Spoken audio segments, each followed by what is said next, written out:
السلام علیکم ورحمۃ اللہ وبرکاتہ۔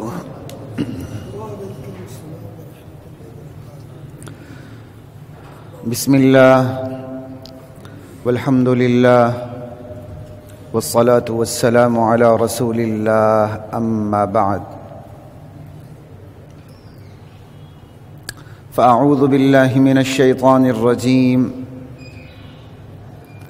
بسم اللہ الرحمن الرحیم، والضحى والليل إذا سجى ما ودعك ربك وما قلى وللآخرة خير لك من الأولى ولسوف يعطيك ربك فترضى۔ حضرات محترم، مختصر تفسیر قرآن کے حوالے سے تسلسل کے ساتھ جمعات چل رہے ہیں۔ ربیع الاول کی مناسبت سے میں نے یہ بہتر سمجھا، مناسب سمجھا کہ ان آیات سے قرآن کا انتخاب کیا جائے آپ کے سامنے جس کا تعلق براہ راست نبی کریم صلی اللہ علیہ وسلم کی ذات اطہر سے ہے اور آپ کی سیرت مبارکہ سے ہے۔ اسی لیے میں نے سورہ ضحیٰ کی ابتدائی آیات آپ کے سامنے پڑھی ہیں، اور اس کے ساتھ ہی اس کی جڑواں صورت ہے سورہ الم نشرح، انشراح۔ دونوں کا مضمون ایک جیسا ہے۔ آپ پر نچھاور کی گئی 3 نعمتوں کا ذکر سورۃ الضحیٰ میں ہے اور 3 نعمتوں کا ذکر سورہ انشراح میں ہے۔ تطبیق کا پتہ نہیں مجھے زیادہ موقع ملتا ہے کہ نہیں، اپنی ذات کے حوالے سے بھی اس کو سوچتے چلے جائیے کہ محض نبی علیہ السلام کا ذکر سر دھننے کے لیے نہیں ہے، اپنی ذات میں تطبیق کے لیے ہے۔ اللہ کی ذات مجھے آپ کو نبی کریم صلی اللہ علیہ وسلم کی سیرت کو اپنی صورت کو اپنی صورت بنانے کی توفیق عطا فرمائے۔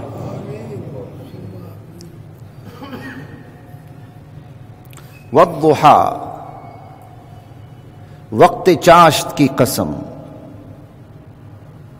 والضحیٰ، روز روشن کی قسم، واللیل اذا سجا، شب تاریک کی قسم، شب دیجور کی قسم، سکوت شب کی قسم، سکون شب کی قسم، ما ودعک ربک وما قلی، میرے نبی تیرے پروردگار نے تجھے الوداع نہیں کہا، تجھے چھوڑا نہیں ہے، تجھے رخصت نہیں کیا، وہ تجھ سے ناراض نہیں ہے۔ کتنا پیار ہے۔ اللہ اکبر، لا الہ الا اللہ۔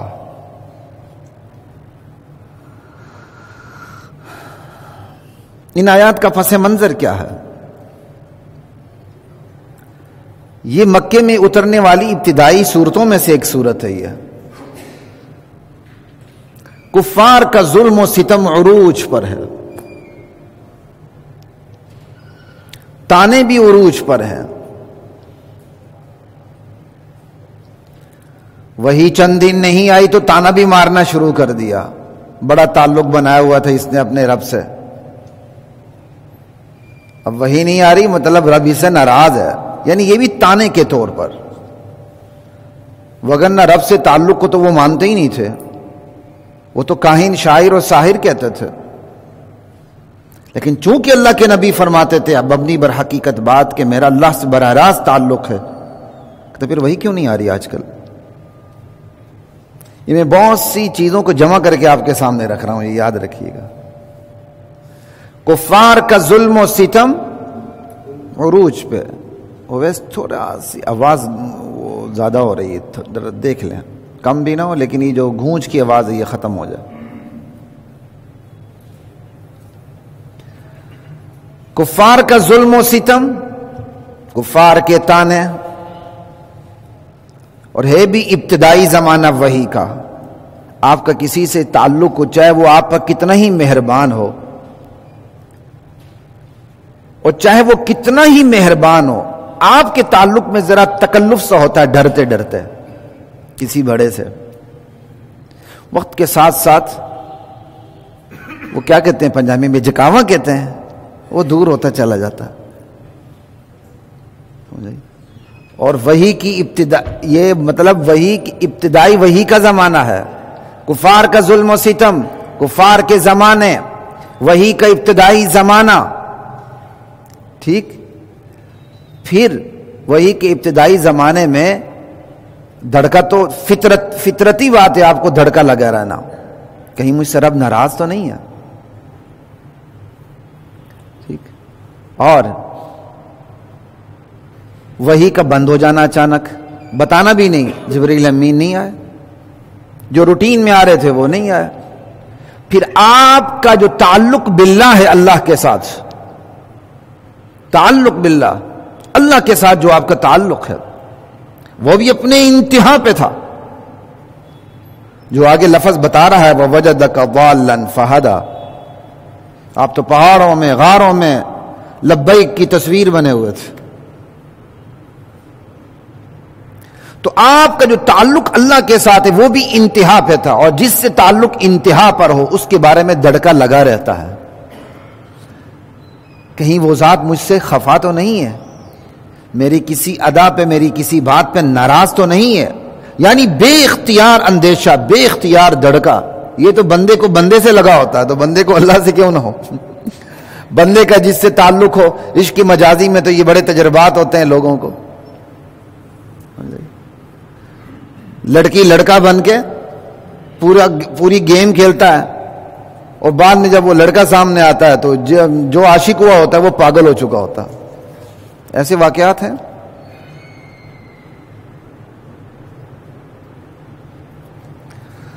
یہ تو کوئی سوال نہیں ہے، جب آپ یہاں بیان سنتے رہیں گے تو سوال ہی نہیں ہوگا فرقہ بندی کا ذمہ دار کون ہے.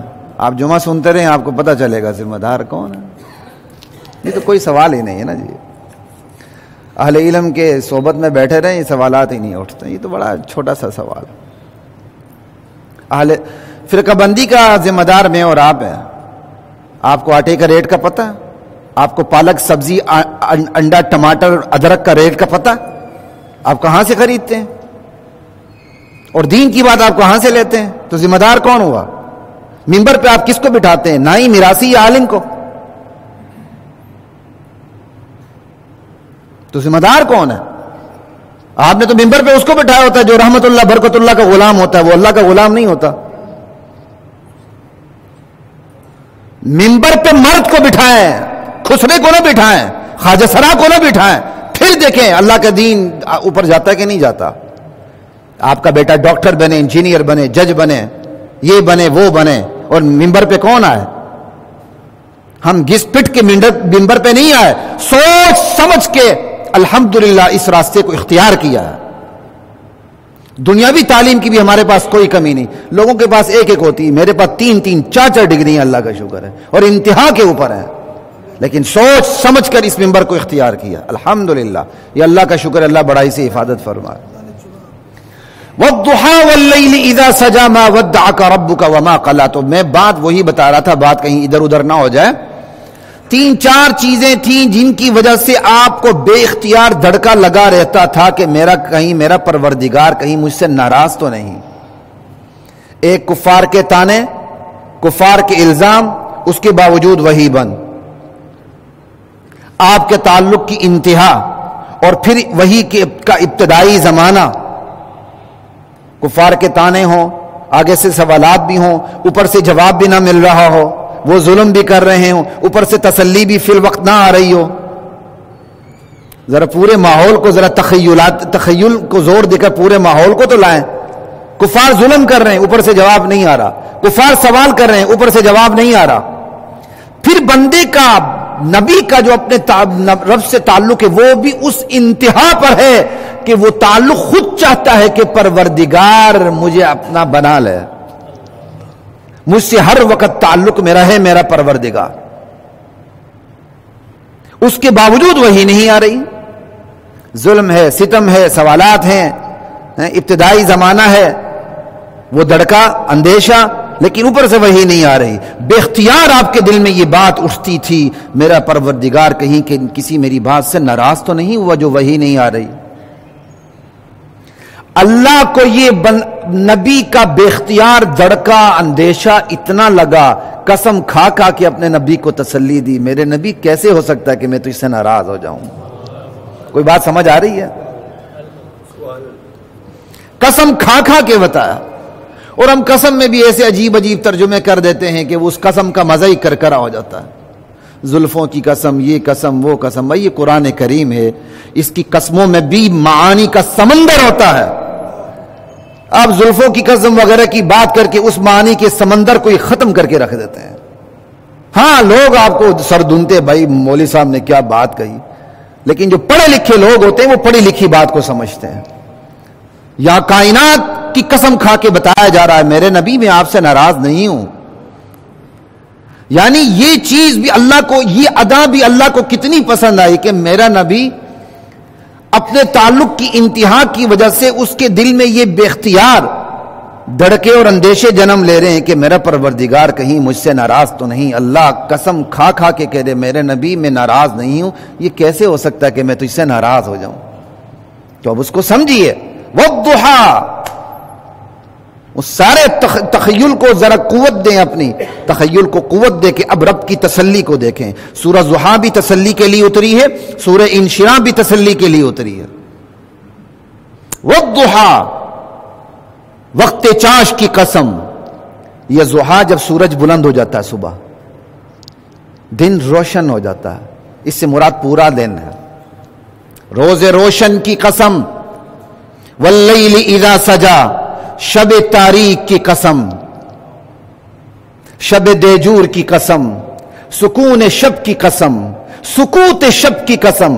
کیونکہ واللیل اذا سجا میں یہ سارے مفہوم آ جاتے ہیں، اسی میں نے سارے مفہوم آپ کے سامنے رکھ دیے. قسم کس پر؟ ما ودعک ربک وما قلی. تیرے پروردگار نے تجھے رخصت نہیں کیا، تجھے چھوڑ نہیں دیا، تجھ سے ناراض نہیں ہوا.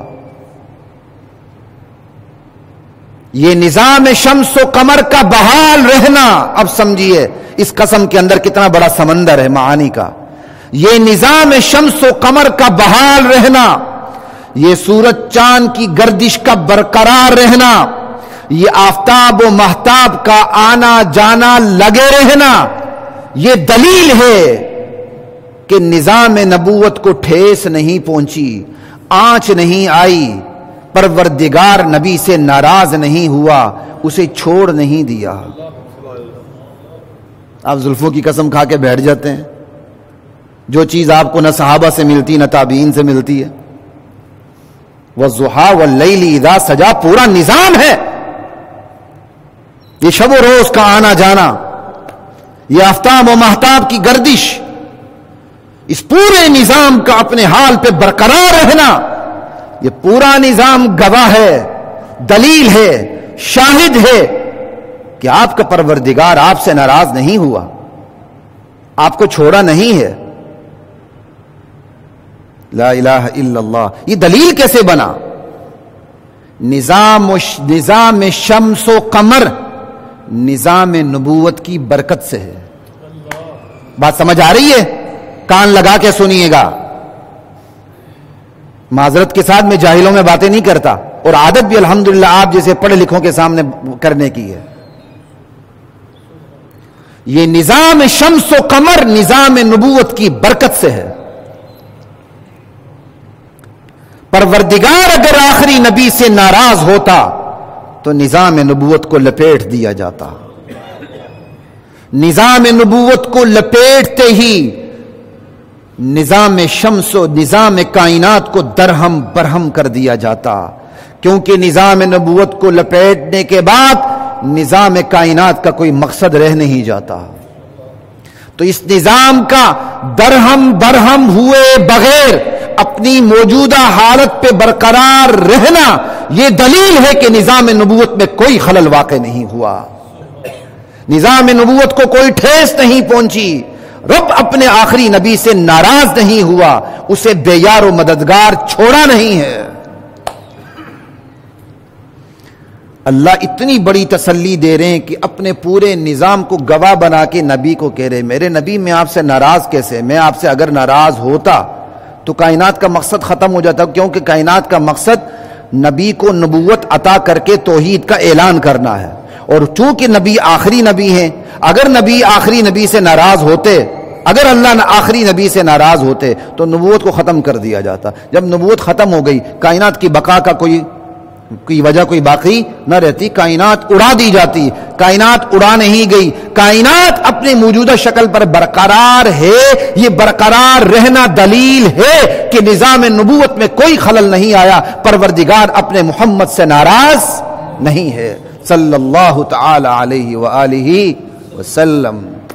اور تحدیث بالنعمت کے طور پہ کہہ رہا ہوں، کیونکہ اس آیت کی آخر میں، اس سورت کے آخر میں وَأَمَّا بِنِعْمَةِ رَبِّكَ فَحَدِّثْ بھی ہے کہ رب نے جو نعمتیں آپ پر نچھاور کی ہیں ان کا ذکر کریں۔ تو اسی آیت پہ عمل کرتے ہوئے میں آپ کو کہہ رہا ہوں، جائیں آپ اردو تفاسیر کو دیکھیں، عربی تفاسیر کو دیکھیں، میں نے جو قسم کی حکمت بیان کی انشاءاللہ آپ کو نظر نہیں آئے گی۔ یہ آپ کو شوق دلانے کے لیے کہہ رہا ہوں، اور اس لیے بھی کہہ رہا ہوں کہ آپ کو تعارف ہو جائے کہ یہاں کوئی جاہل نہیں بیٹھا ہوا آپ کے سامنے، الحمدللہ، اللہ بڑائی سے محفوظ فرمائے۔ وگرنہ آپ کو اردو تفاسیر میں اتنی ہی بات ملے گی، زیادہ سے زیادہ یہ روز روشن ہونا، یہ دن کا تاریک ہونا۔ دن روشن ہے یہ دلیل نہیں کہ اللہ راضی ہے، رات تاریک ہے اس کا مطلب یہ نہیں کہ اللہ ناراض ہے۔ روشن ہونا بھی حکمت، تاریک ہونا بھی حکمت، تو وحی کا آنا بھی حکمت، چند دن وحی رک جائے تو یہ بھی حکمت، صرف اتنی سی بات ہے۔ لیکن اس پورے نظام کو گواہ بنا کے یہ کہہ دینا کہ تیرا رب محمد سے، تیرا رب تجھ سے ناراض نہیں ہے، یہ آپ کو انشاءاللہ آسانی سے بات نہیں ملے گی۔ اس لیے اس کی قدر کیجیے ان باتوں کی۔ لا الہ الا اللہ، مزہ آتا ہے، یعنی اس پورے آپ تخیل کو زور دے کے اس پوری چیز کو سامنے رکھیں تو اللہ کا اپنے نبی سے جو تعلق ہے نا وہ واضح ہوتا ہے۔ پھر ما ودعک ربک وما قلی پہ جواب قسم، یعنی قسم کا ایک جواب ہوتا ہے نا، قسم کس بات پہ کھائی جائے اس کو عربی میں جواب قسم کہتے ہیں۔ ہم کہتے ہیں نا یہ جواب قسم ہے، سمجھائی بات کی؟ مقسم علیہ، عربی مقسم علیہ جس پر قسم کھائی گئی۔ اور قرآن میں قسم عمومی طور پر قرآن میں جب قسم کھائی جاتی تو وہ قسم دراصل دلیل ہوتی ہے، اللہ اس قسم کو دلیل بنا کے پیش کرتے ہیں۔ اللہ نے روز روشن کی قسم کھائی ہے، اللہ نے شب تاریک کی قسم کھائی ہے، اللہ نے روز روشن کو دلیل بنا کے کہا ہے کہ میں محمد الرسول اللہ سے ناراض نہیں، اللہ نے شب تاریک کی قسم کھا کے کہا ہے کہ میں محمد سے ناراض نہیں ہوں۔ جب یہ قسم کھائی ہے تو یہ پھر رات دلیل کیسے بنتی ہے، دن دلیل کیسے بنتا ہے کہ اللہ ناراض نہیں ہے؟ وہ میں نے آپ کو بتا دیا، یہ رات کا آنا جانا لگا رہنا، یہ آفتاب کو ماہتاب کا آنا جانا لگا رہنا، اس نظام کا برقرار رہنا ہی دلیل ہے کہ رب نظام نبوت سے ناراض نہیں ہے۔ کیوں؟ رب اگر ناراض ہوتا نظام نبوت کو لپیٹ دیتا، کیونکہ آپ کے بعد تو کسی نبی نے آنا نہیں تھا، تو اس نظام نبوت کو لپیٹ دیتا، نظام نبوت کو لپیٹتے ہی نظام کائنات کو بھی لپیٹ دیتا، اور درہم برہم ہو جاتی یہ کائنات درہم برہم نہیں ہوئی۔ اس سے پتہ چلا کہ اللہ اپنے محمد الرسول اللہ سے ناراض نہیں ہے۔ لا الہ الا اللہ۔ اور یہ صرف ایک جملہ ہی جواب قسم نہیں ہے، جائیں آپ اردو تفاسیر میں نے اس حوالے سے عربی تفسیر کو نہیں دیکھا کہ انہوں نے کسی اور کو بھی جواب قسم بنایا نہیں، لیکن میرے نزدیک یہ تینوں جملے جواب قسم ہے۔ ما ودعک ربک وما قلی وللآخرۃ خیر لک من الاولی ولسوف یعطیک ربک فترضی، یہ تینوں آیات وہ ہیں جن پر قسم کھائی گئی ہے، والضحیٰ اور واللیل اذا سجا کی۔ ایک تو میں نے بتا دی کہ ما ودعک ربک وما قلی، اس کی تفسیر تو کر دی میں نے کہ کس طرح اللہ، کیسے اللہ اپنے نبی سے ناراض نہیں۔ تو اگلے جملوں کو بھی دیکھیں، وَلَلْآخِرَةُ خَيْرٌ لَكَ مِنَ الْأُولَى۔ یہ نظام شمس و قمر گواہ ہے کہ آپ کے ہر گزرتے لمحے سے آپ کا آنے والا ہر لمحہ مستقبل بدرجہ بہتر ہے۔ کوئی سمجھ آ رہی ہے آپ کو؟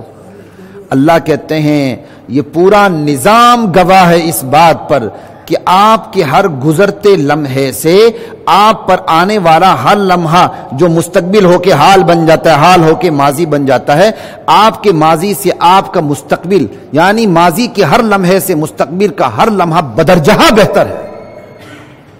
یعنی حضور کی زندگی میں گزرنے والا ایک ایک لمحہ اس کے مقابلے میں جو آنے والا ہے وہ گزرنے والے سے افضل ہے. یہی تو ورفعنا لک ذکرک ہے.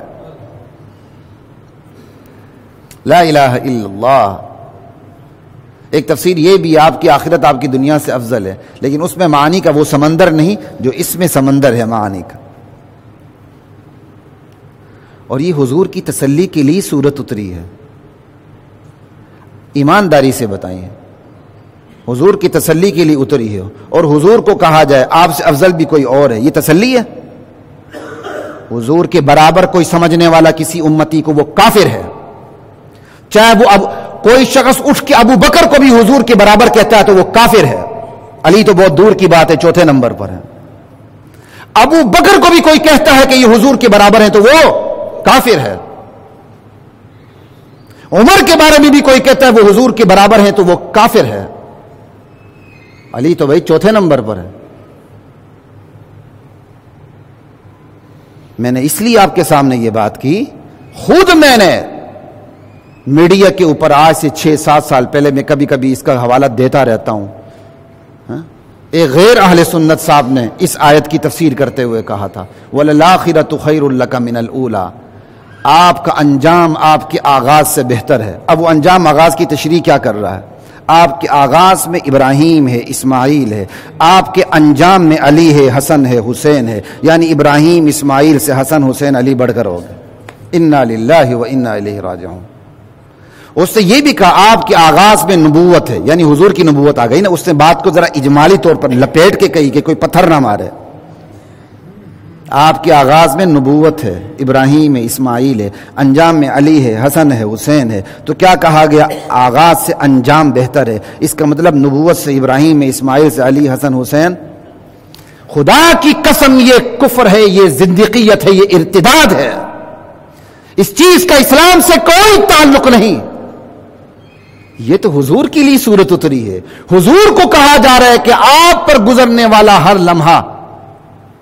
لمحے سے آپ پر آنے والا ہر لمحہ بہتر ہے. سابق وقت سے لاحق وقت افضل ہے، ماضی سے مستقبل افضل ہے. ہر گزرتا لمحہ نیچے ہے، ہر آنے والا لمحہ اس سے بھی اوپر ہے. یہ ہے وَلَلْآخِرَةُ خَيْرٌ لَكَ مِنَ الْأُولَىٰ. لا الہ الا اللہ. پھر اس ایک اور بات پہ ذرا غور کیجیے گا. یہ کب کہا جا رہا ہے وَلَلْآخِرَةُ خَيْرٌ لَكَ مِنَ الْأُولَىٰ؟ اس دور میں جب اسلام کے ماننے والے ایک کشتی کے سوار بھی نہیں تھے. اس وقت اتنا بڑا دعویٰ کیا جا رہا ہے محمد رسول اللہ کی زبان سے، کیونکہ قرآن تو حضور کی زبان پہ جاری ہوا ہے نا. اس وقت اتنا بڑا دعویٰ کیا جا رہا ہے کہ آپ پہ گزرنے والے لمحے سے آپ کی اتنی بڑی شان ہے کہ آپ پر گزرنے والے لمحے سے آنے والا لمحہ ہر لمحہ افضل ہے. جب اسلام کے سوار ایک کشتی کے سوار تھے، ٹمٹماتا چراغ تھا، ابھی بجھے، آج بجھے، کل بجھے، لوگوں دشمنوں کی نظر میں. یریدون لیطفئوا نور اللہ بافواہہم. یہ لوگ اللہ کے نور کو اپنے منہ کے پھونکوں سے بجھانا چاہتے ہیں. سمجھ آئی؟ ایسے میں اتنا بڑا دعویٰ کر دینا، آنے والا مستقبل کا ہر لمحہ بدرجہ بہتر ہوتا چلا جائے گا. کتنی بڑی بات ہے. یہ اللہ ہی دعویٰ کر سکتا ہے، بندے کی بس کی بات نہیں. بے بسی ہے، قسم پرسی ہے، وسائل نہیں، کچھ بھی نہیں. اور یہ بہتر کا ترجمہ ہم اردو میں کرتے ہیں بھائی. یہاں تو خیر کا لفظ ہے جو سمندر ہے اس کے اندر، کہ مستقبل کے ہر لمحے میں وہ خیر ہے جو ماضی میں نہیں ہے. ہر مستقبل حال بن کے ماضی بنتا چلا جاتا ہے. جو خیر ہے اپنی جگہ افضل ہے، لیکن آنے والا اس سے بھی بڑا خیر ہے. خیر میں پوری دنیا کا خیر، دنیا کی خیر آ گئی، پورے دین کی خیر آ گئی، ہر لحاظ سے خیر آ گئی، آپ کی ذات کی خیر آ گئی، آپ کے ماننے والوں کی بھی خیر آ گئی. کیوں؟ آپ کے ماننے والوں کی خیر بھی جا کے کس پلڑے میں جاتی ہے؟ حضور کے پلڑے میں جاتی ہے. صحابہ کی خیر بھی آپ کے پلڑے میں، تابعین کی خیر بھی آپ کے پلڑے میں، تبع تابعین کی خیر بھی آپ کے پلڑے میں، یہاں تک کہ قیامت سے پہلے جو آخری مسلمان ہوگا اس کی خیر بھی دراصل نبی علیہ السلام کے خیر کے پلڑے میں. یہ خیر اتنا وسیع ترین فصیح ترین لفظ ہے. وَلَلْآخِرَةُ خَيْرٌ لَكَ مِنَ الْأُولَى. لا الہ الا اللہ. تو اس پر بھی قسم کھائی گئی. سمجھائی کہ یہ شمس و قمر کا نظام، یہ آفتاب و مہتاب کی گردش گواہ ہے کہ گزرتے لمحے سے آنے والا لمحہ بہتر ہے، کیونکہ یہ سارا نظام ان لمحوں کو دیکھ رہا ہے. آپ پر آنے والا لمحہ، ہر لمحہ بہتر سے بہتر ہے، بہتر سے بہتر ہے. آگے وَلَسَوْفَ يُعْطِيكَ رَبُّكَ فَتَرْضَىٰ. میرے نبی، آپ کا پروردگار آپ کو وہ کچھ دے دے گا جس سے آپ راضی ہو جائیں گے. یہ بھی کب کہا جا رہا ہے؟ کس ماحول میں؟ جب کچھ بھی نہیں تھا، کھانے کو کچھ نہیں تھا. نبی علیہ السلام نے پوری زندگی میں لگاتار 3 دن پیٹ بھر کے کھانا نہیں کھایا. لا الہ الا اللہ. جب کچھ بھی نہیں تھا اس دور میں کہا جا رہا ہے وہ ملے گا جس سے آپ راضی ہو جائیں گے. یہ بھی بندے کی بس کی بات نہیں، یہ کس کے بس کی بات ہے؟ اللہ کے بس کی بات ہے. اسی جملے سے پتہ چلتا ہے قرآن محمد الرسول اللہ کی تصنیف نہیں ہے، اللہ کا کلام ہے جو اس نازک ترین وقت میں اتنا بڑا دعویٰ کر رہا ہے. یعنی یہ کائنات اس پر گواہ ہے اور رہے گی کہ آپ کو وہ کچھ ملے گا کہ آپ راضی ہوتے چلے جائیں گے. آپ کو ملتا جائے گا، آپ راضی ہوتے چلے جائیں گے. ہر چیز جو ملے گی وہ بدرجہاں بہتر ہوگی پہلے سے. وَلَسَوْفَ يُعْطِيكَ رَبُّكَ فَتَرْضَىٰ. اللہ دیتا چلا جائے گا، نبی راضی ہوتے چلے جائیں گے. لا الہ الا اللہ. اس پر بھی قسم کھائی گئی کہ یہ کائنات شاہد ہے. اللہ کہہ رہے ہیں یہ کائنات گواہی دے گی کہ محمد کو وہ ملے گا جو کسی کو نہیں ملا، اور وہ ملے گا صلی اللہ علیہ وسلم جس سے آپ راضی ہو جائیں گے. تو کائنات گواہی دے رہی کہ نہیں؟ آج بھی گواہی دے رہی کہ نہیں کائنات؟ 23 سال کی مختصر مدت میں وہ انقلاب آیا جو کسی نے دنیا نے کبھی دیکھا ہی نہیں تھا. وہ انقلاب آیا. اذان ہو، اقامت ہو، نماز ہو، حج ہو، جہاں چلے جائیں اللہ کے ساتھ محمد الرسول اللہ کا ذکر ملے گا. یہ ایک تحقیق سامنے آئی نا، دنیا میں 24 گھنٹے میں کوئی ایسا لمحہ خالی نہیں جب اذان کی آواز نہ آ رہی ہو. دنیا کے ایک خطے سے اذان شروع ہوتی ہے، سورج کے طلوع و غروب سے جو فرق پڑتا چلا جاتا ہے، اور 24 گھنٹے پورے ہوتے ہیں تو اذان آتی رہتی ہے آخر تک. یہ کیا ہے؟ وَلَسَوْفَ يُعْطِيكَ رَبُّكَ فَتَرْضَىٰ. پھر اللہ نے اپنے نبی کو وہ اصحاب محمد عطا کیے جو کسی نبی کو عطا نہیں کیے. وَلَسَوْفَ يُعْطِيكَ رَبُّكَ فَتَرْضَىٰ. اللہ نے اپنے نبی کو ابو بکر جیسا وفادار عطا کیا، عمر فاروق جیسا وفادار عطا کیا، عثمان غنی عطا کیا، علی مرتضی عطا کیا، معاویہ عطا کیا، حسن حسین، سارے عشر مبشرہ بدری مکی مدنی سارے انصار مہاجرین عطا کیے. وَلَسَوْفَ يُعْطِيكَ رَبُّكَ فَتَرْضَىٰ. یہ سب اس کے اندر داخل ہیں. وَلَسَوْفَ يُعْطِيكَ رَبُّكَ فَتَرْضَىٰ. اللہ وہ کچھ دیتے چلے جائیں گے، آپ راضی ہوتے چلے جائیں گے، یہاں تک کہ جب شفاعت کبریٰ ہوگی، میدان محشر میں حساب کتاب کے انتظار میں ہوں گے، حضور سجدے میں گر کے حساب کتاب شروع ہونے کی درخواست کریں گے. یہ بھی کیا ہے؟ وَلَسَوْفَ يُعْطِيكَ رَبُّكَ فَتَرْضَىٰ. آتِ مُحَمَّدًا الْوَسِيلَةَ وَالْفَضِيلَةَ وَابْعَثْهُ مَقَامًا مَحْمُودًا الَّذِي وَعَدتَّهُ. یہ سب وَلَسَوْفَ يُعْطِيكَ رَبُّكَ فَتَرْضَىٰ. پھر آپ کو اپنے امت کی شفاعت کا حق ملے گا. یہ بھی کیا ہے؟ وَلَسَوْفَ يُعْطِيكَ رَبُّكَ فَتَرْضَىٰ. لا الہ الا اللہ. یہ ہے اللہ اکبر. لا الہ الا اللہ. پھر جو گرامر کو سمجھنے والے سمجھتے ہیں سینٹنس کمپلیٹ ہی نہیں ہوتا جب تک اس کے اندر ایک سبجیکٹ نہ ہو، آبجیکٹ نہ ہو، ورب نہ ہو، مختلف ہر حالت سے. عربی میں تو اس جملہ اسمیہ الگ ہوتا ہے، فعلیہ الگ ہوتا ہے، انشائیہ الگ ہوتا ہے، خبریہ الگ ہوتا ہے، مختلف. اب یہاں بھی وَلَسَوْفَ يُعْطِيكَ یہ ورب ہے اور سبجیکٹ ہے. جو ایک آبجیکٹ ہے دوسرا آبجیکٹ نہیں ہے، یعنی مفعول ثانی نہیں ہے. آپ کا پروردگار آپ کو عطا کرے گا. کیا عطا کرے گا وہ یہاں نہیں ہے. یہ ہے کلاسیکل لینگویج، یہ ہے فصاحت. ایک آبجیکٹ کا ذکر ہے، سمجھ آئی؟ کب کسی ورب کا ایک آبجیکٹ ہوتا ہے، کسی کے 2 آبجیکٹ ہوتے ہیں. عربی میں اسی طرح کسی فعل کا ایک مفعول بھی ہوتا ہے، کسی کے دو ہوتے ہیں، کسی کے تین بھی ہوتے ہیں. آتا یعطی اعطاء، اس کے دو مفعول ہوتے ہیں، دو آبجیکٹ ہوتے ہیں.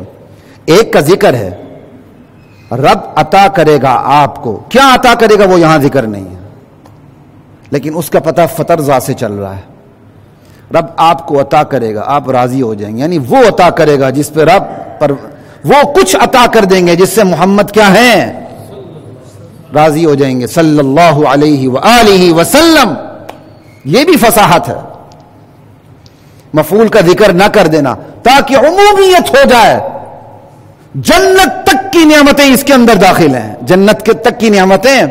وَلَسَوْفَ يُعْطِيكَ رَبُّكَ، اگر ایک لفظ آتا تو شاید جنت تک کی نعمتیں شامل نہ ہوتی، شاید وہ فصاحت نہ رہتی، لیکن اللہ تعالیٰ نے ایک مفعول کو سائڈ پہ کر کے پوری امت کو، پورے بندوں کو بتا دیا کہ میرے محمد کو وہ کچھ ملے گا جو یہاں سے شروع ہو کے جنت تک چلتا ہی چلا جائے گا، پھر جنت میں بھی یہ چیز ختم نہیں ہوگی صلی اللہ علیہ وآلہ وسلم. یہ ہے وَلَسَوْفَ يُعْطِيكَ رَبُّكَ فَتَرْضَى.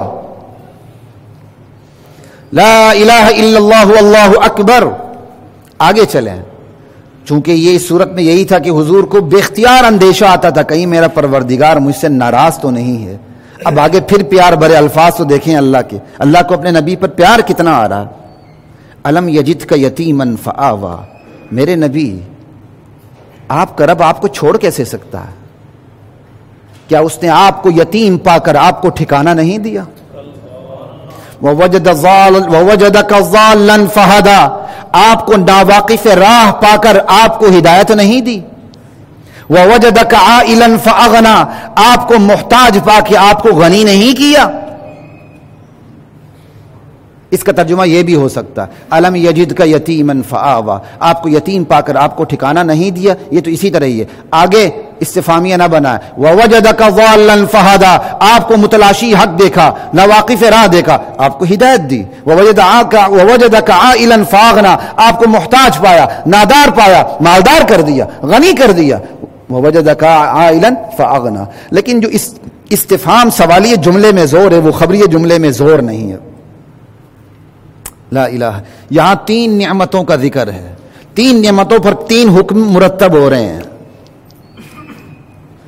الم یجدک یتیما فآویٰ، کیا تیرے پروردگار نے تجھے یتیم پا کر تجھے ٹھکانہ نہیں دیا؟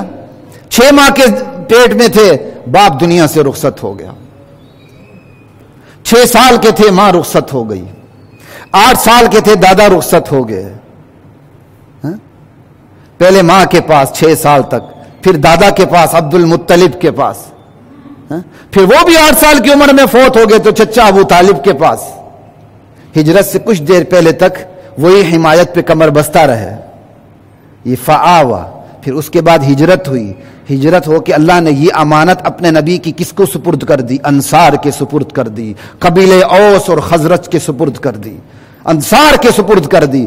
پھر آپ کی وفات کا وقت آیا تو آپ کے جسم کو کس کے سپرد کر دیا؟ روضہ رسول کے سپرد کر دیا. الم یجدک یتیما فآویٰ. سمجھ آ رہی ہے آپ کو؟ اور آپ کی روح کو اعلیٰ علیین کے سپرد کر دیا. الم یجدک یتیما فآویٰ. ساری چیزیں اس کے اندر داخل ہیں. آپ کو یتیم پا کے آپ کو ٹھکانہ نہیں دیا تیرے پروردگار نے. اور ایسا ہوتا ہے، بہت سے ایسے بڑے لوگ ہوتے ہیں جنہوں نے اپنے بچپن میں بڑی مشکلات دیکھی ہوتی ہیں، وہی مشکلات انہیں کندن بنا دیتی ہیں. لا الہ الا اللہ. الم یجدک یتیما، اس لیے کسی پر مشکلات آئیں تو اللہ کے نبی پر گزرنے والی مشکلات کو ذہن میں رکھا کریں، آسان ہو جاتی ہیں. الم یجدک یتیما فآویٰ، کیا تیرے پروردگار نے، یہ الم یجد کا ضمیر لوٹ رہی ہے ربک کی طرف پیچھے. وَلَسَوْفَ يُعْطِيكَ رَبُّكَ، اس لیے ترجمے کے اندر میں وہی لفظ لا رہا ہوں. کیا تیرے پروردگار نے تجھے یتیم پا کر تجھے ٹھکانہ نہیں دیا؟ الم یجدک یتیما فآویٰ. لا الہ الا اللہ. وَوَجَدَكَ ضَالًّا فَهَدَىٰ. ضال کے بہت سے معنی آتے ہیں. ضال کا مطلب گمراہی بھی ہے، متلاشی کیا کہتے ہیں، ضال کا مطلب گم ہو جانا بھی ہے. ایک چیز میں گم ہو گئی. ضل الماء فی اللبن، پانی دودھ میں گم ہو گیا، جیسے گجر بائک کرتے ہیں. سمجھ آئی بات کی؟ ضال اس درخت کو کہتے ہیں جو صحرا میں اکیلا کھڑا ہوتا ہے. اصل میں جب گجر کا لفظ میں نے ایک دفعہ استعمال کیا تو گجر قوم میرے پیچھے پڑ گئی فیس بک پہ، اور میں کہا بھائی میری مراد ہی گوالا تھی، آپ نے گجر قوم کے پیچھے پڑ گئے. اسلام میں تو قومیت کا کوئی تصور ہی نہیں ہے. آپ کیا کرتے ہیں؟ قومیت صرف تعارف کے لیے، ایک دوسرے پر برتری کے لیے نہیں ہے. سمجھ آئی بات کی؟ چونکہ ہمارے ہاں عام طور پر ایسے ہی کہا جاتا ہے گجر قوم ہی گوالوں کا زیادہ کام کرتی، تو لفظ منہ میں گجر آ گیا.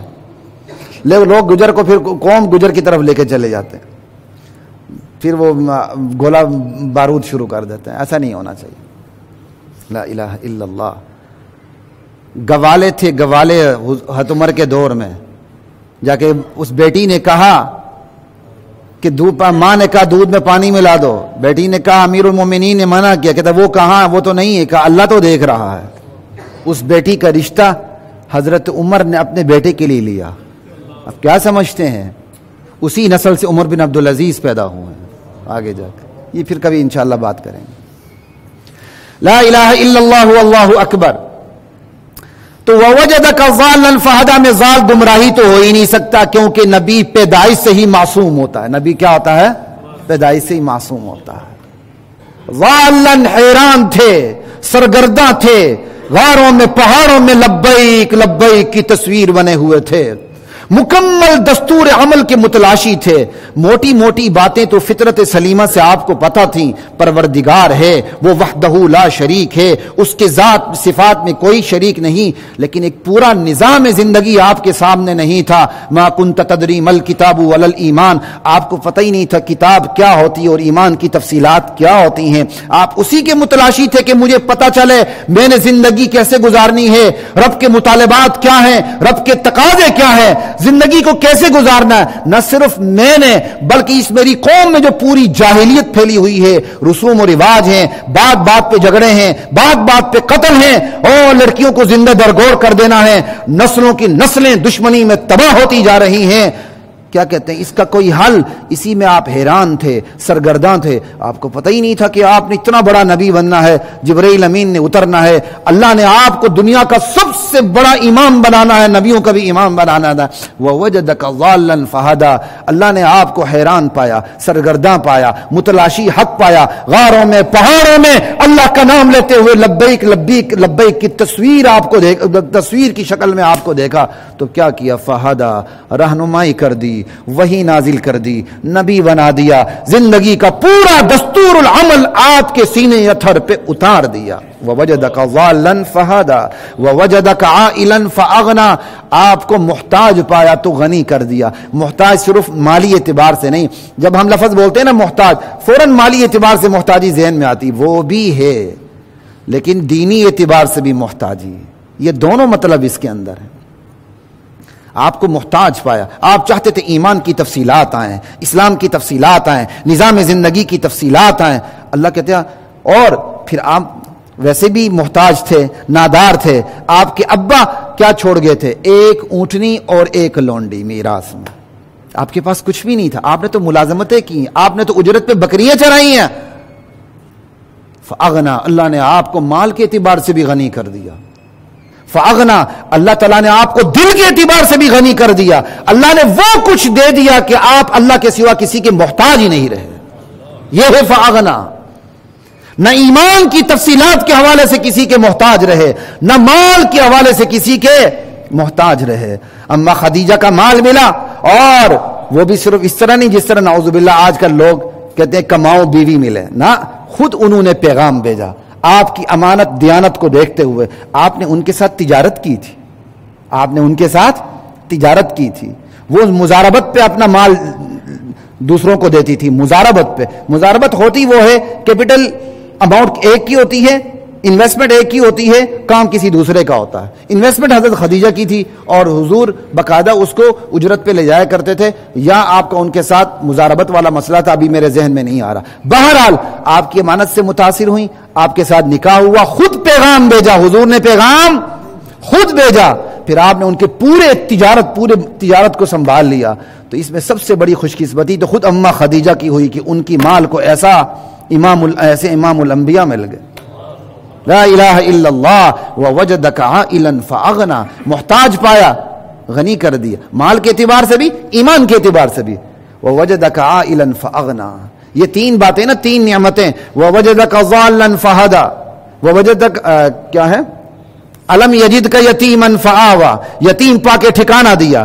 ووجدک ضالا فہدی، متلاشی حق پا کے رہنمائی کر دی. ووجدک عائلا فاغنا، محتاج پا کے غنی کر دیا. یہ تین نعمتیں ہیں، ان تین نعمتوں پر اب تین حکم مرتب ہو رہے ہیں. فاما الیتیم فلا تقہر، میرے نبی اب آپ نے یتیم کو دبانا نہیں ہے. یہ کہہ کے پورے معاشرے کو پیغام دیا جا رہا ہے. جس معاشرے میں بے زور کو دبایا جاتا تھا، زور کے سامنے لوگ دبتے تھے، سلوٹ کرتے تھے اور بے زور کو دباتے تھے، یتیم کو دباتے تھے. کلا بل لا تکرمون الیتیم، ارے تمہارا تو ایسا معاشرہ ہے تم یتیم کو عزت نہیں دیتے. لا الہ الا اللہ. تو یہاں کہا جا رہا ہے میرے نبی کو، میرے نبی اب آپ نے یتیم کو دبانا نہیں ہے. آپ تو یتیم کو کبھی دباتے ہی نہ، لیکن یہ کہہ کر پورے معاشرے کو پیغام دیا جا رہا ہے. لیکن یہ جو ہے فَأَمَّا الْيَتِيمَ فَلَا تَقْهَرْ، یہ مرتب ہے پہلی نعمت پر. آپ کو یتیم پا کے آپ کے رب نے آپ کو ٹھکانہ دیا، اب آپ کا بھی فرض بنتا ہے کہ آپ نے بھی یتیم کو دبانا نہیں ہے. فَأَمَّا الْيَتِيمَ فَلَا تَقْهَرْ وَأَمَّا السَّائِلَ فَلَا تَنْهَرْ، محتاج کو جھڑکنا نہیں ہے. تو دوسرا کیا تھا، الم یجد کا یتیما فآوا ووجدک ضالا فہدی، آپ کو متلاشی حق پا کے آپ کو رہنمائی کر دی. بس آپ کے پاس بھی کوئی سوالی آ جائے، چاہے وہ مال کا سوالی ہو چاہے وہ ایمان کا سوالی ہو، آپ سے کوئی سوال کرنا چاہتا ہو، آپ نے اس کو ڈانٹنا نہیں ہے. لیکن بات ابھی مکمل نہیں ہوئی ہے، سنیے. علماء اسی آیت کے تحت لکھتے ہیں کہ ایک بیکاری ہوتے ہیں نا آج کل، بہت ہی بیچارے پیچھے لگ جاتے ہیں.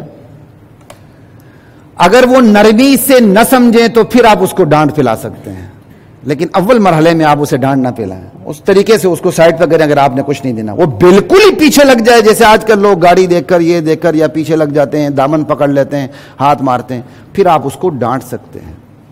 فَأَمَّا، لیکن یہ عام حکم یہ ہے کہ اگر وہ نرمی سے سمجھ جائے تو پھر ڈانٹنا نہیں ہے. اسی طرح سوال کرنے والا کہا گیا، کوئی دین کے متعلق سوال کرتا ہے، طالب بن کے آتا ہے آپ سے سوال کرتا ہے، اور ایک عالم دین بھی نہیں، قرآن و حدیث کا پتہ نہیں ہے، وہ مناظر بن کے آپ کو آگے خراب کرنے کی کوشش کرتا ہے، تو اس کا حکم پھر کچھ اور ہوتا ہے. وہ نہیں کہ نہ ڈانٹے، وہ موقع محل کے مطابق اس کا اسی طرح علاج ہوتا ہے. وَأَمَّا السَّائِلَ فَلَا تَنْهَرْ وَأَمَّا بِنِعْمَةِ رَبِّكَ فَحَدِّثْ. آپ کو محتاج پایا، غنی کر دیا. اب اس پر کیا حکم مرتب ہو رہا ہے کہ اب آپ بھی سائل کو ڈانٹے نہ، کوئی محتاج بن کے آئے، مال کا یا ایمان کا. وَأَمَّا بِنِعْمَةِ رَبِّكَ فَحَدِّثْ، اپنے پروردگار کی جو نعمتیں آپ پر نچھاور ہوتی رہی ہیں اور ہوتی رہیں گی، ان کا اظہار کرتے چلے جائیے. فحدث، امر دوام کے لیے کرتے چلے جائیے، گھمنڈ کے لیے نہیں، غرور کے لیے نہیں، شکر کے لیے. یہی آج بھی ہے، رب نے جو احسانات دی ہیں ان کا شکر ادا کریں. ایک UT کے پروفیسر تھے جن سے میں 9th میں فزکس پڑھتا رہا تھا، تو ایک دفعہ کہیں سے گزرے تو ایک پرانا سا کوارٹر تھا، جیسے مطلب وہ گٹر کی نالیاں باہر سارا کچھ. انہوں نے مجھے کہا خلیق بیٹا، جب میں یونیورسٹی میں نیا آیا تھا تو میں یہاں رہتا تھا، ان کوارٹروں میں رہتا تھا. آج وہ ٹھیک ٹھاک بزنس مین ہے، لیکن وہ اپنی اوقات بھولے نہیں ہے. اللہ کی نعمتیں جو نچھاور ہوتی ہیں ان کو یاد رکھنا چاہیے. حضرات محترم، میری تو کوشش تھی میں سورہ انشراح بھی بیان کروں. سورہ انشراح انشاءاللہ آئندہ بیان کریں گے، لیکن پھر میں اس سورت کو تھوڑی سی کا ترجمہ ریپیٹ کر دیتا ہوں تاکہ آپ کو پتہ بھی چلے اور کون سی چیزیں کیا کہتے ہیں ہمارے اندر آنی چاہیے، ہم نے اپلائی کرنا ہے، ان پر تھوڑا سا غور کیجئے. والضحیٰ، وقت چاش کی قسم، روز روشن کی قسم. واللیل اذا سجا، شب تاریک کی قسم، شب دیجور کی قسم. سکوت شب کی قسم، سکون شب کی قسم. ما ودعک ربک وما قلا، آپ کے پروردگار نے آپ کو چھوڑا نہیں ہے، آپ سے ناراض نہیں ہوا. یہ نظام کا بحال رہنا، سورج چاند کی گردش کا برقرار رہنا، آفتاب و مہتاب کا آنا جانا لگے رہنا، یہ دلیل ہے کہ تیرا رب تجھ سے ناراض نہیں. کیونکہ نظام نبوت سے اگر ناراضی ہو جائے تو نظام کائنات کو اللہ لپیٹ کے رکھ دیتے. کیونکہ نظام کائنات درہم برہم نظام نبوت کی برکت سے نہیں ہو رہا، کیونکہ نظام کائنات کا مقصد یہ ہے نبوت کا کام چلتا رہے، اور جب ایک بھی لا الہ الا اللہ پڑھنے والے نہیں ہوگا اس کائنات کی اینٹ سے اینٹ بجا دی جائے گی۔ ما ودعک ربک وما قلی وللآخرۃ خیر لک من الاولی۔ میرے نبی یہ پورا نظام کائنات اس پر گواہ ہے کہ آپ پر گزرنے والے ہر لمحے سے آپ پہ آنے والا آپ کی زندگی کا ہر لمحہ بدرجہ بہتر ہے۔ وَلَسَوْفَ يُعْطِيكَ رَبُّكَ فَتَرْضَىٰ، یہ پورا نظام اس بات پر گواہ ہے کہ اللہ گواہ رہے گا اور ہے بھی رہے گا کہ آپ کا پروردگار آپ کو وہ کچھ عطائیں دیتا چلا جائے گا جس سے آپ اپنے پروردگار سے راضی ہوتے چلے جائیں گے۔ نبوت میں جو کام ہوا 23 سال کی مختصر زندگی میں وہ پورے سامنے رکھ لیں، مکی دور، مدنی دور، صحابہ، اس کے بعد اسلام کی حکمرانی، اس کے بعد آخرت کے اندر جو نبی علیہ السلام کو جو حق کی شفاعت ملے گا، یہ ساری چیزیں وَلَسَوْفَ يُعْطِيكَ رَبُّكَ فَتَرْضَىٰ کے اندر داخل ہیں۔ أَلَمْ يَجِدْكَ يَتِيمًا فَآوَىٰ، میرے نبی میں آپ سے ناراض کیسے ہو سکتا ہوں؟ کیا تیرے پروردگار نے تجھے یتیم پا کر تجھے ٹھکانہ نہیں دیا؟ یہ ٹھکانہ کہاں سے شروع ہوا؟ پیدائش سے لے کر ہجرت سے لے کر روضہ رسول تک، اعلیٰ علیین تک، جسم مبارک روضہ رسول میں، روح مبارک اعلیٰ علیین میں، جنت کی نعمتوں میں۔ وَلَسَوْفَ يُعْطِيكَ رَبُّكَ فَتَرْضَىٰ أَلَمْ يَجِدْكَ يَتِيمًا فَآوَىٰ وَوَجَدَكَ ضَالًّا فَهَدَىٰ، آپ کو متلاشی حق پایا، آپ کو ہدایت سے نواز دیا، آپ کو نبی بنا دیا، زندگی کا پورا دستور العمل آپ کے حوالے کر دیا۔ وَوَجَدَكَ عَائِلًا فَأَغْنَىٰ، آپ کو محتاج پایا، آپ کو غنی کر دیا، آپ کے پاس مال نہیں تھا، مالدار کر دیا، آپ کے پاس ایمان کی تفصیلات نہیں تھی، زندگی کا پورا دستور حیات نہیں تھا، وہی کی شکل میں سب کچھ دے کے سب سے مستغنی کر دیا۔ فَأَمَّا الْيَتِيمَ فَلَا تَقْهَرْ، ان تین نعمتوں کا تقاضا یہ ہے آپ ان تین نعمتوں پر عمل کریں۔ فَأَمَّا الْيَتِيمَ فَلَا تَقْهَرْ، آپ نے یتیم کو جھڑکنا نہیں ہے، اس پر سختی نہیں کرنی، اسے دبانا نہیں، یہ حکم میرے اور آپ کے لیے بھی ہے۔ باپ جب تک زندہ ہوتا ہے ماموں بھی ماموں ہوتا ہے، چاچو بھی چاچو ہوتے ہیں، باپ مرتے ہی نہ ماموں ماموں رہتا ہے نہ چاچو چاچو رہتا ہے۔ آج تو زندگی میں نہ ماموں ماموں ہے نہ چاچو چاچو ہوتے ہیں، بہت کم خوش قسمت ہے جن کے ماموں ماموں اور چاچو چاچو رہے ہیں۔ اللہ نصیب فرمائے۔ مادیت کے اس دور میں قریب ترین رشتوں کے اندر بھی مادیت اتر چکی ہے۔ وَإِذَا عَائِلًا فَأَغْنَىٰ فَأَمَّا الْيَتِيمَ فَلَا تَقْهَرْ وَأَمَّا السَّائِلَ فَلَا تَنْهَرْ، سوالی کو ڈانٹنا نہیں ہے۔ وَأَمَّا بِنِعْمَةِ رَبِّكَ فَحَدِّثْ، رب کی جو نعمتیں نچھاور ہو رہی ہیں ان کا اظہار کرتے رہیں، ان کا ذکر کرتے رہیں۔ یا اللہ میں کچھ بھی نہیں تھا، ارے میرے دوست، میرے بھائی ہیں، میرے ساتھی، دیکھو کل میرے پاس کچھ بھی نہیں تھا، آج اللہ نے یہ دیا، یہ اس کی نعمتیں، میرا کچھ بھی نہیں، میرا کیا ہے، میری تو کوئی اوقات نہیں، دینے والا وہ ہے۔ لئن شکرتم لازیدنکم، شکر کرو گے اللہ کہتے ہیں مزید عطائیں کرتا چلا جاؤں گا۔ انشاءاللہ آئندہ جمعہ میرا تو یہی خیال تھا کہ سورہ علم نشرہ بھی بیان کر سکوں، لیکن نہیں کر سکا، وہ آئندہ نشست میں انشاءاللہ۔ وآخر دعوانا